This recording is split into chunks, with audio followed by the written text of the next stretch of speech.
Assalamualaikum warahmatullahi wabarakatuh. Halo kawan-kawan semua. Jadi hari ini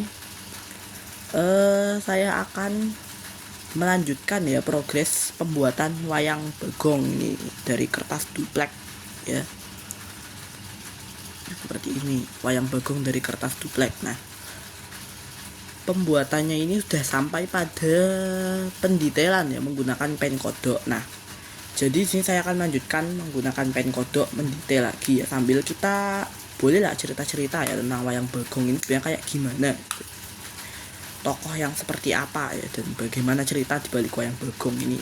Nah, oke ya, sepemahaman saya ya, karena saya juga ya masih belajar, jadi ya kita belajar bersama-sama saja ya. Nah oke, jadi Bagong ini kan itu anak Semar ya. Nah, cerita Bagong ini itu panjang sekali ya, dan banyak sekali dalang-dalang yang menyanggitkan ya, menyangkitkan Bagong ini ceritanya gimana ya. Bagong ini anak dari Semar Bodronoyo, atau saat masih menjadi dewa itu bernama Bathara Ismaya ya. Nah, Bagong ini lahir tanpa ayah dan ibu ya. Jadi kalau ditanya ayah ibunya Bagong itu siapa, ya nggak ada. Bagong ini tanpa ayah dan ibu lahirnya ya. Jadi ayahnya omong Semar. Lah Semar itu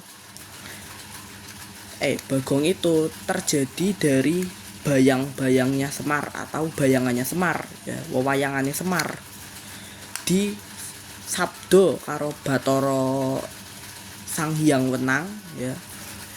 Yo Sang Hyang Tunggal, yang nyabdo itu Sang Hyang Tunggal ya, yang nyabdo bayangannya Semar menjadi Bagong. Karena saat itu Semar saat turun ke Marcopodo itu kesepian ya, merasa kesepian dia itu. Jadi dia itu merasa kesepian karena tidak ada teman saat itu. Kalau nggak salah saya itu pernah dengar dunia wayang itu saat itu masih berisikan Gandarwo itu, bangsanya Gandarwo dan jin gitu ya. Jadi masih sepi dari manusia. Nah, makanya Semar itu merasa kesepian karena nggak ada teman. Jadi itu akhirnya Semar yang sudah turun, yaitu kan ada di lakon Semar Tumurun, yaitu banyak dalang yang sudah melakonkan ya. Nah itu Semar akhirnya kembali lagi ke Kayangan. Kembali ke Kayangan untuk apa? Untuk meminta teman karena merasa kesepian. Begitu pula dengan Togok ya. Togok itu atau Bathara Antogo ya, atau Bathara Tejomoyo ya, Bathara Tejo Mantri ya, kakaknya Semar yang kemudian nanti menjadi Togok ya, Kilurah Togok. Nah itu juga sama, pergi ke Kayangan dia. Karena apa? Dia kesepian juga, gak ada teman juga, jadi ya udah sama-sama ke Kayangan. Lah kenapa mereka tidak bersatu saja ya? Mungkin ada pertanyaan, kenapa mereka tidak, Semar dan Togok gak tinggal bareng aja gitu loh, bersatu gitu kan ya. Mungkin ada yang nanya seperti itu ya, penyebabnya karena mereka itu beda tugas ya. Mungkin karena beda tugas. Semar itu bertugas menjadi pamong dari satria-satria yang berbudi luhur, sedangkan Togok itu pamong dari satrio-satrio yang angkara murka budi candolo. Jadi ya intinya mereka beda tugas, mungkin jadinya ya nggak bisa bersatu ya, akhirnya yo misah wis.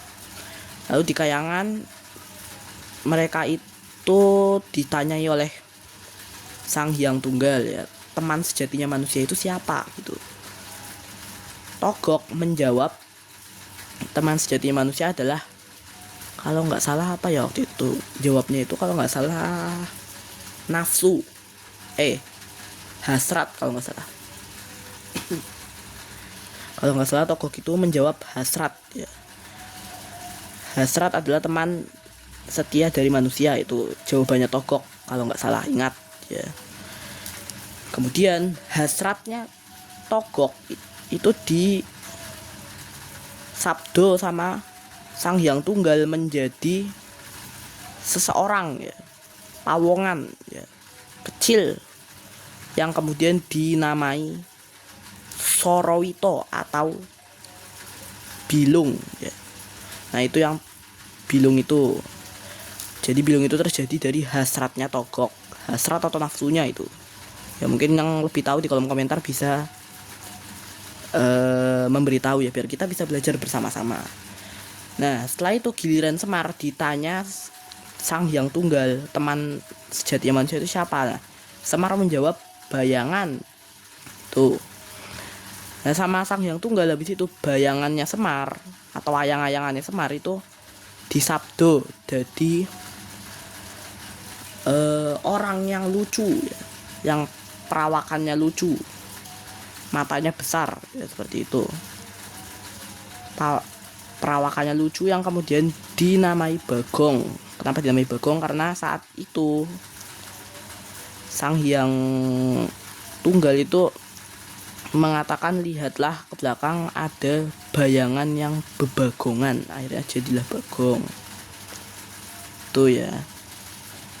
Lah Bagong ini kemudian ya ikut Semar. Lah berarti Bagong itu harusnya memang anak yang tertua ya, tapi ya karena dia itu dianggap sifatnya itu masih seperti anak-anak ya, masih seperti anak-anak muda gitulah. Akhirnya dia saat adanya Petruk dan juga Gareng, dia itu dimudahkan jadi adiknya Petruk dan juga Gareng. Nah itu jadi adiknya Petruk dan Gareng ya.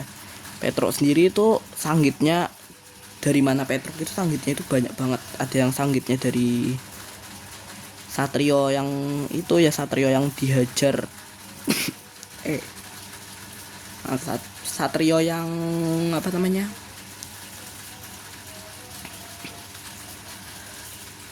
satrio yang bertarung ya dengan Gareng ya. Saya lupa nama kesatrianya siapa itu, tapi ya sudahlah ya, mungkin yang tahu bisa jawab di kolom komentar ya nama satrianya siapa. Mohon maaf ya kalau nggak kelihatan karena ini ketutupan apa namanya, apa itu namanya, pokoknya ketutupan mas-masnya ini ya, berkilaunya ini ketutupan jadi nggak kelihatan mungkin proses ininya ya, mohon maaf. Nanti di sini kelihatan ini. Nah itu, tapi ya ini nggak akan saya selesaikan dalam satu video ya, ini wayangnya nggak akan selesai dalam satu video juga gitu. Ini wayangnya juga masih segini. Nah ini nanti mau digapiti juga ya, lalu jadi wayang baru yang bisa dipakai nanti ya. Jadi ya, nanti kalau udah selesai juga kita review secara full juga ya, insya Allah. Nah seperti ini gerak Solo sih kalau saya lihat-lihat ya. Saya beli putihannya, terus habis itu disungging sendiri, beli putihan disungging sendiri. Nah ini kayaknya gerak Solo, tapi untuk wondonya sendiri saya tidak tahu ya, wondo apa ini. Mungkin yang tahu bisa memberitahukan di kolom komentar ya, ini wondo apa, karena saya juga tidak hafal wondo-wondo wayang ya. Jadi mungkin yang tahu ini wondo apa, soalnya kalau saya lihat ini wayang bagongnya kok kayak ndingkluk banget.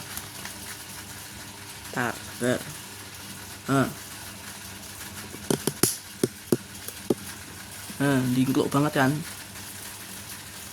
Kalau kayak ndingkluk kayak gini tuh kira-kira apa namanya, wondo apa gitu ya.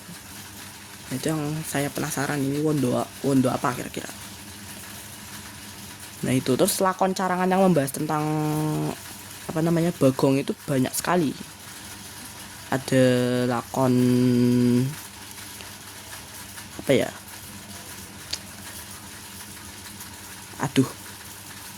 lakon Bagong Dadi Ratu itu kan ada yang pernah membuat juga ya. Nah, kalau Anda sendiri juga mau bikin yang berbeda juga ya terserah sih. Banyak banget lah lakon-lakon yang mengeluarkan Bagong itu banyak. Apalagi kalau Anda tahu almarhum Ki Seno Nugroho itu kan juga terkenal dengan bagongannya itu kan ya. Bagong Katok Training Abang itu kan, itu terkenal dengan itu beliau. Nah lalu Ya begitulah kurang lebih cerita-ceritanya tentang Bagong ini. Dan Bagong ini juga menurut saya orangnya itu lucu ya, karakternya itu lucu memang, karakter yang lucu, periang juga ya. Kalau ngomong emang ceplas-ceplos memang. Dan dulu ini kalau nggak salah saya pernah dengar ini itu Bagong ini juga sering dijadikan untuk menyindir pemerintah kolonial Belanda ya, karena Punokawan itu kan ngomongnya kan biasanya kan ya wis ngomong ora pakem ya ora apa-apa biasanya kan. Ngomong pakai bahasa Indonesia kan juga boleh ya sana, tapi ya jangan full bahasa Indonesia juga kalau goro-goro. Ya selingi lah ya, bahasa Indonesianya buat selingan ya, pakainya bahasa Jawa. Nah, kan banyak kan sekarang yang apa namanya, Punokawannya itu pakai campuran bahasa Indonesia waktu lagi goro-goro diselingi ya, banyak. Bagong ini sendiri juga itu adalah tokoh yang asli dari Jawa ya.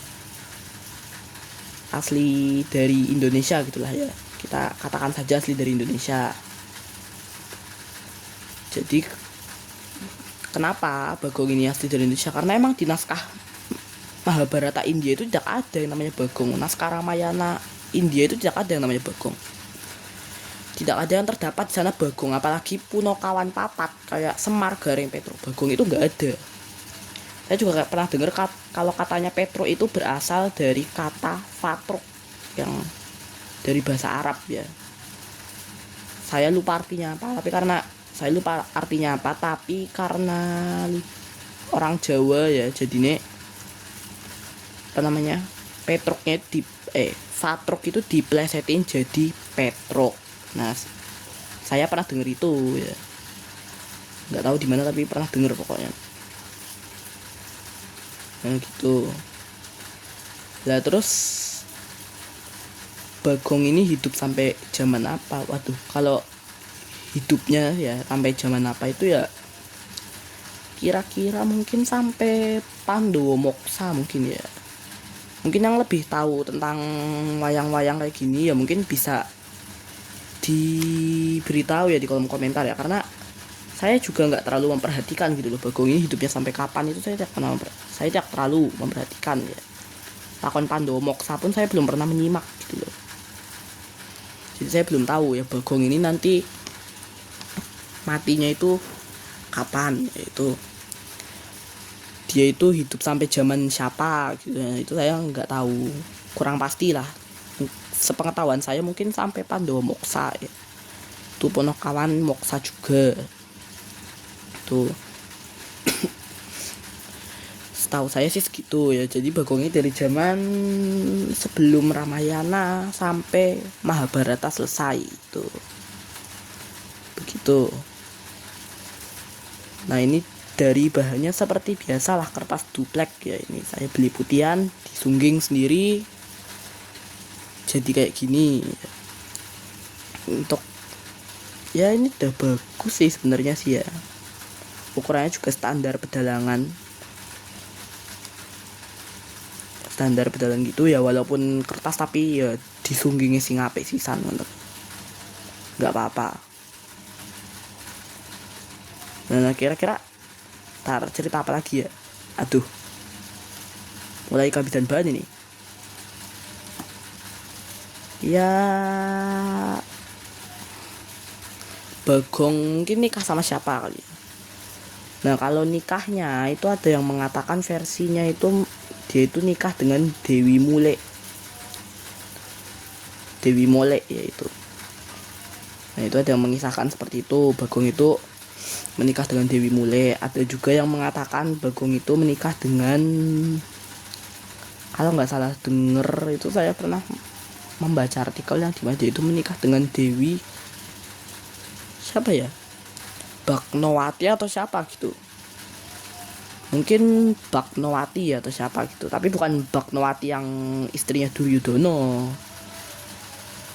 Aku juga agak lupa sih namanya itu, Baknowati atau siapa itu ya namanya.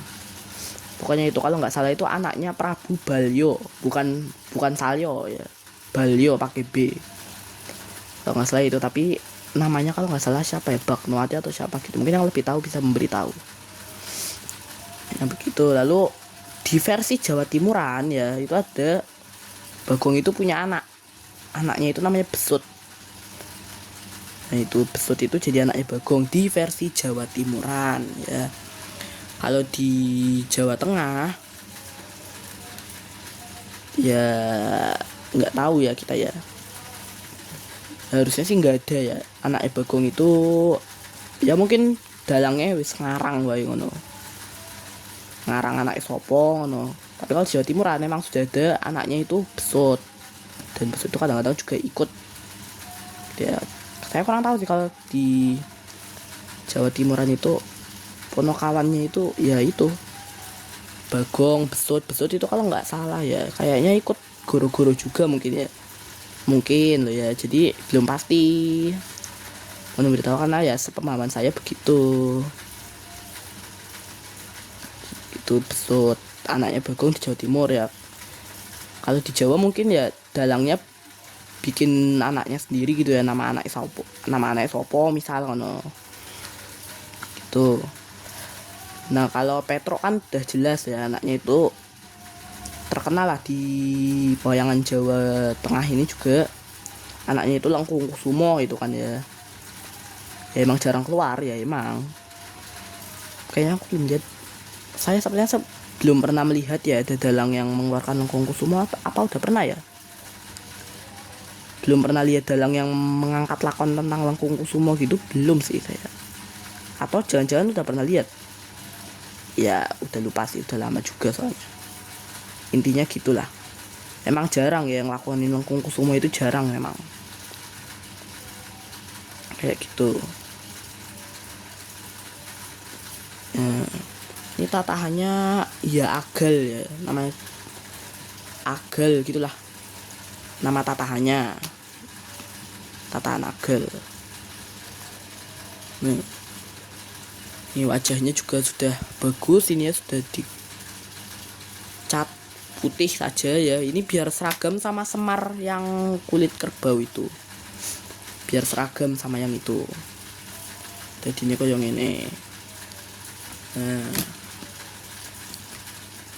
terus iki engko ya isih digapiti tangane we durung rampung. Tangannya belum di apa namanya grenjengi ya, tangannya belum dikasih grenjeng kayak gini-gini, itu belum tempel-tempelin ya. Ya sudah kurang lebih ya seperti itu dulu ya. Terima kasih yang sudah menonton dari awal sampai akhir ya. Semoga ya Anda menikmati ya konten saya ya. Terima kasih. Wassalamualaikum warahmatullahi wabarakatuh.